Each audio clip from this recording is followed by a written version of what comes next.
এমন এক শব্দ যা শুনলে খিদে না পেলেও যেন খিদে লেগে যায়। এই কাচ্চির টানে নির্দোষ বাকের ভাইও জেলের ঘানি টানে। কাচ্চির ঘ্রাণ শক্তিশালী রককেও থামিয়ে দেয়। চিরশত্রুকেও যেন এক টেবিলে বসিয়ে দিতে পারে কাচ্চি। তাই কাচ্চি লাভারদের জন্য আজ আমরা নিয়ে এসেছি কাচ্চি ভাই ও সুলতানস ডাইন। দ্য হাংরি বক্সের পক্ষ থেকে সবাইকে জানাই স্বাগতম। কাচ্চি ভাইয়ের বয়স বেশি নয়। সোহেল সিরাজের মালিকানায় 2019 সালের মার্চ মাসে এটি গড়ে ওঠে।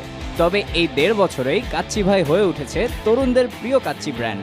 অন্যদিকে সুলতানস ডাইন যেন সত্যিকারেই এখন কাচ্চির সুলতান। 2017 সালে সাজিদ জামানের হাত ধরে গড়ে ওঠা এই সুলতান এখন রাজত্ব করছে কাচ্চি প্রেমীদের মনে। তবে সুনামের পাশাপাশি তাদের দুর্নামও বেশ শোনা যায়। খাবারে ভেজাল, অস্বাস্থ্যকর খাবার সহ নানা অভিযোগে বেশ কয়েকবার জরিমানা গুনতে হয়েছে তাদের। কাচ্চি ভাইয়ের 7টি শাখা রয়েছে